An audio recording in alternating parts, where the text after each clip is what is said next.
सामने क्या होता है एयर होस्टेस का, सच सच के तू जाना पड़ता है, वेलकम वेलकम बोलना पड़ता है, एक दो कॉल पे लाता है तो पानी देना पड़ता है। खाने का छोड़ दो, बैठने का टाइम नहीं मिलेगा, एक गिलास पानी आप एक कप में पानी पोर करके पियोगे उसका टाइम आपको नहीं मिलेगा। Trust.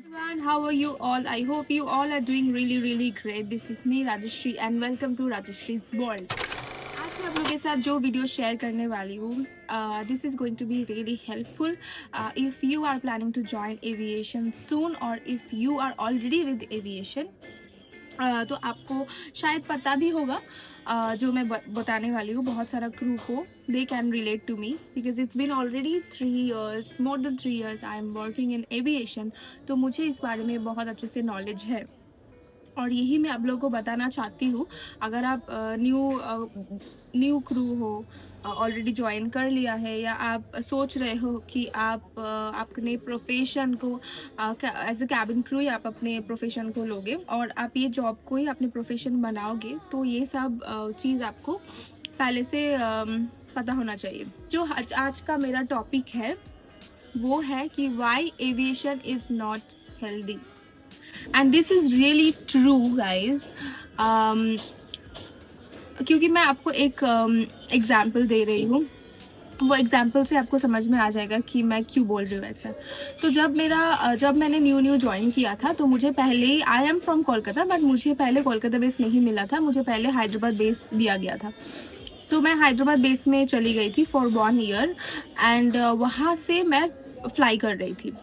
Flying is really hectic और आप अगर अपने फैमिली के साथ रह रहे हो तो आपके लिए थोड़ा सा ठीक है, मतलब इट्स ओके, बट अगर आप अकेले रह रहे हो then it's going to be very difficult for you.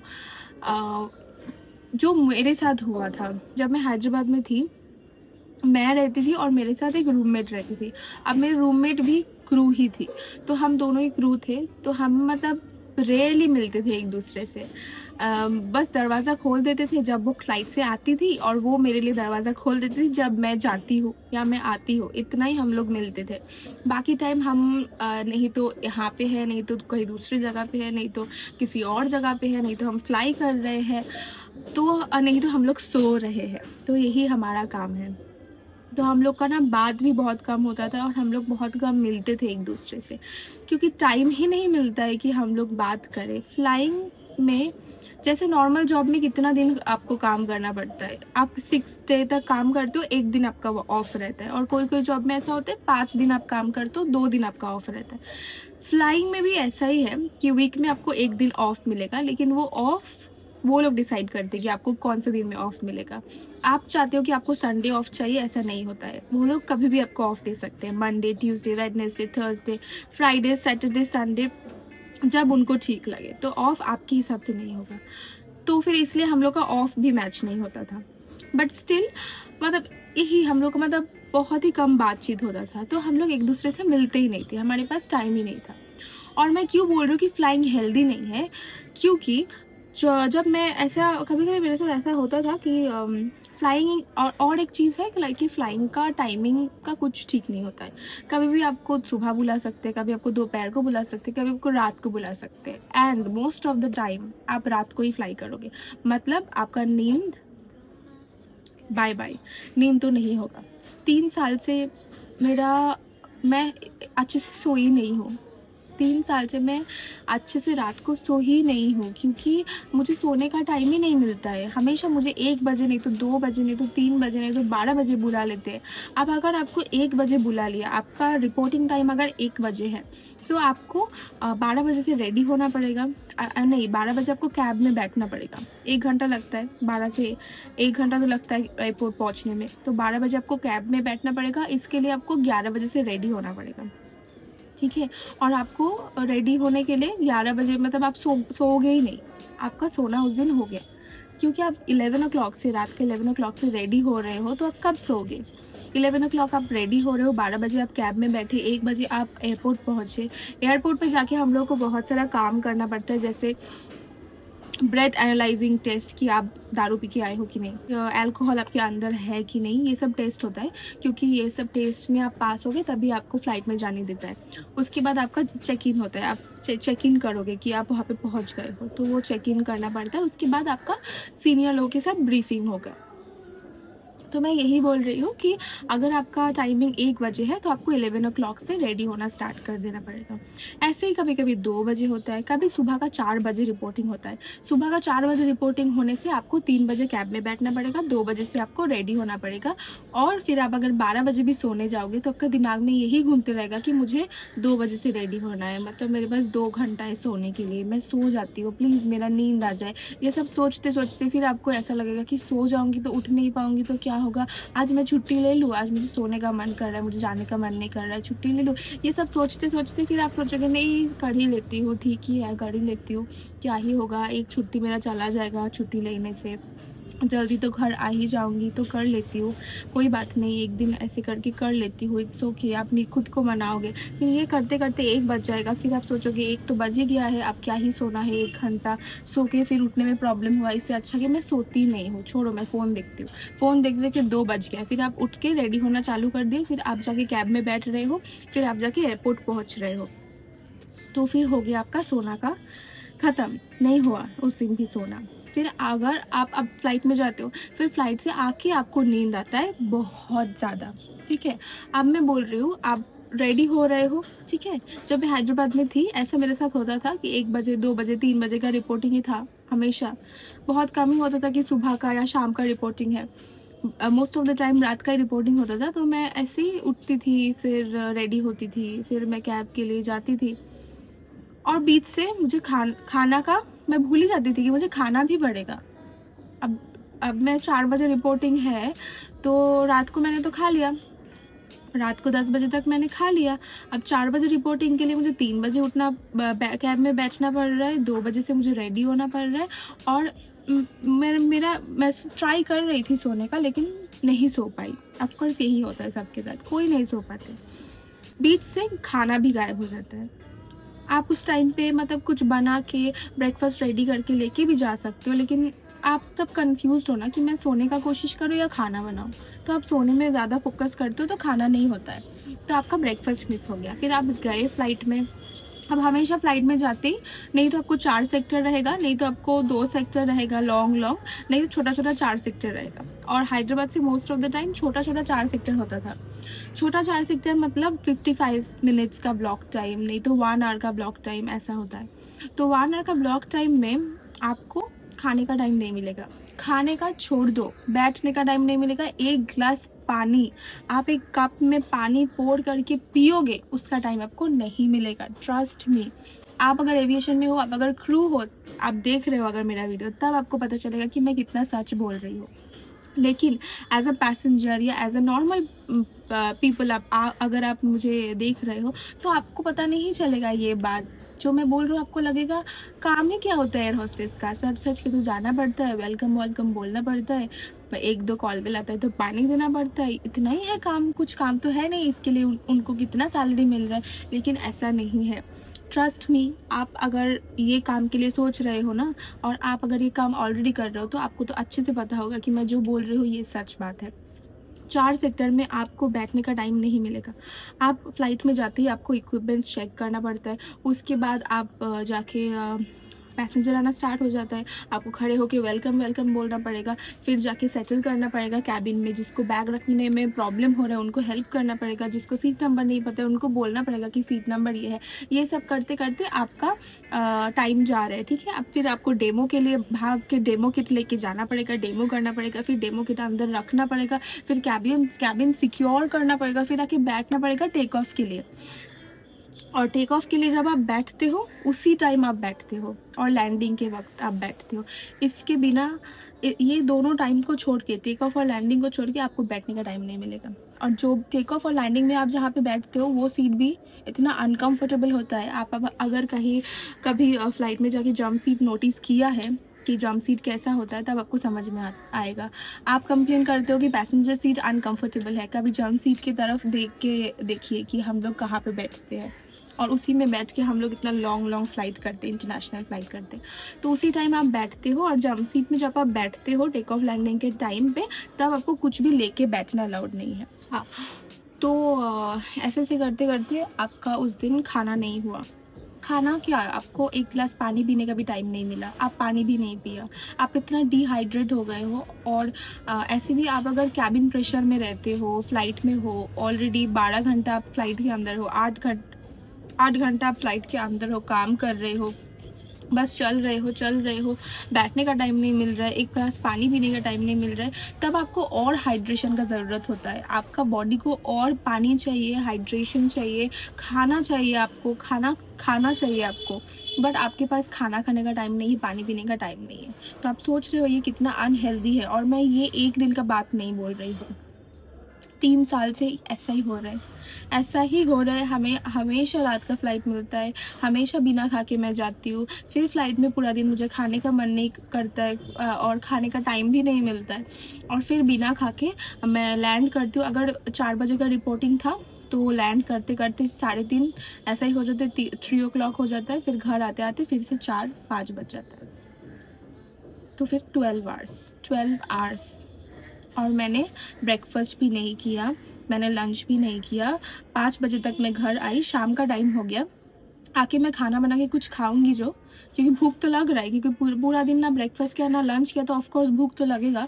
लेकिन भूख लगने के बाद खाना खाने का बहुत मन कर रहा है, लेकिन खाना घर में है नहीं, क्योंकि बनाना पड़ेगा, और बनाने के लिए बॉडी में और ताकत नहीं रहता है, और नींद भी बहुत आ रहा है क्योंकि पूरा रात सोया नहीं है। तो मैं अब आपको ये दोनों चीज़ में एक चीज़ डिसाइड करना पड़ेगा कि आप खाना खाओगे या सोओगे। और सब लोग सोना ही डिसाइड करते हैं, क्योंकि इतना नींद आते हैं ना उस टाइम पे, आपको और कुछ ध्यान नहीं रहेगा। आपको लगेगा कि कोई बात नहीं, मैं सो जाती हूँ, उठ के जो होगा देखा जाएगा। ऐसे ही मैं करती थी, मैं सो जाती थी। अब सोने के बाद नींद से मतलब इतना भूख लगता था कि भूख से मेरा नींद खुल जाता था। मुझे लगता था अब तो खाना ही पड़ेगा, नहीं तो मैं सेंसलेस हो जाऊँगी। वॉमिटिंग जैसा लगता था, सेंसलेस हो जाऊँगी ऐसा लगता था। फिर उठ के मैं खाना बनाती थी, और खाना बनाने के लिए सब्ज़ी काटना पड़ेगा, फिर खाना बनाना पड़ेगा। खाना बनाते-बनाते 1 घंटा चला जाता था, मेरा भूख भी चला जाता था, क्योंकि जब भूख लगा है तब खाना नहीं मिला। अब इतना काम करते-करते भूख चला जाता है, बट फिर भी मैं खाती थी, क्योंकि सुबह से मैंने कुछ नहीं खाया, तो एक ही बार खाना होता था पूरा दिन में, बस डिनर। अब फिर से डिनर करके नेक्स्ट दिन का रूटीन सेम, फिर 2 बजे रिपोर्टिंग टाइम, फिर आप बिना सो के जा रहे हो। तो आप सोच रहे हो रूटीन कैसा है। और ये मैं एक दिन का बात बोल रही हूँ आपको, लेकिन यही आपको साल भर से करना पड़ेगा, ऐसा ही करना पड़ेगा आपको। आपके साथ ऐसा ही होगा, आपको कभी सोने का टाइम नहीं मिलेगा, आपको कभी खाना खाने का टाइम नहीं मिलेगा। और आप सोचोगे, आप ये क्वेश्चन कर सकते हो कि फ़्लाइट में जब हो थोड़ा टाइम निकाल के खा लो, फ़्लाइट में तो खाना आप लोगों को मिलता ही है। भाई साहब, मैं आपको बोलूँगी ना, क्रू का जो खाना मिलता है वो सबसे गंदा खाना होता है, और वो खाने से अच्छा है कि आप मत खाओ।